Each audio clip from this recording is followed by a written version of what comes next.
جو آپ کے ذہن میں آ رہا ہے نا کہ وہ کتنی اچھی تھی, کتنی نائس تھی, کتنی وہ تھی, واللہ یہی سیم لڑکی آپ سے دور بھاگ رہی ہوئی قیامت کے دن اگر آپ کا ریلیشن حرام پہ تھا.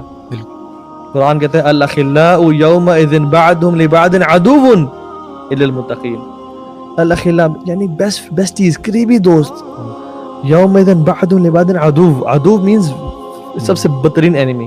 بچے کو یار گروی رکھوا دے گا, انسان پوری دنیا کو کہے گا یار سب لے لو, مجھے پلیز یوم یفر المرء من اخیہ وامہ وابیہ وصاحبتہ وبنیہ. انسان اپنے بھائی سے, باپ سے, وائف سے, بچے سے. اس کو امیجن اچھا کرنا وہ صاحبہ کا جو لفظ ہے نا, صاحبتہ وبنیہ. صاحبہ مینز ایک تو وائف جو آپ کی کمپینین ہوتی ہے, دوسرا اس سے یہ مطلب یہ ہے کہ جو آپ کی کمپینین تھی دنیا میں حلال نہیں, یعنی گرل فرینڈ.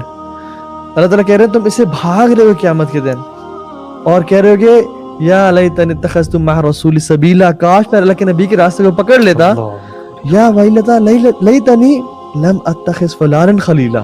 یار کتنی کلیئر آیات ہے, ہمیں پتہ ہی کچھ نہیں ہے. وہ اس دن انسان کہے گا کاش اس گرل فرینڈ کو نا میں اپنا دوست نہ بناتا, اس کو اپنی میں گرل فرینڈ, خلیل یعنی دوست نہ بناتا, قریبی دوست, اس کو میں گرل فرینڈ نہ بناتا.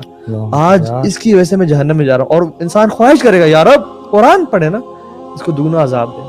اللہ کہیں گے سب کو دگنا عذاب. کیسا پیار ہے کہ اس کو کہہ رہے ہیں دگنا عذاب دے. یہ جو پیار ہے نا سب ختم ہو جانا ہے. یہ سب جو ہے نا ہوگس پوکس, سب فارغ چیز ہے اگر اللہ کی رضا کے لیے نہیں ہے. صحیح بات. گیٹ میرڈ انشاءاللہ یار, تکڑے بنو, مرد بنو,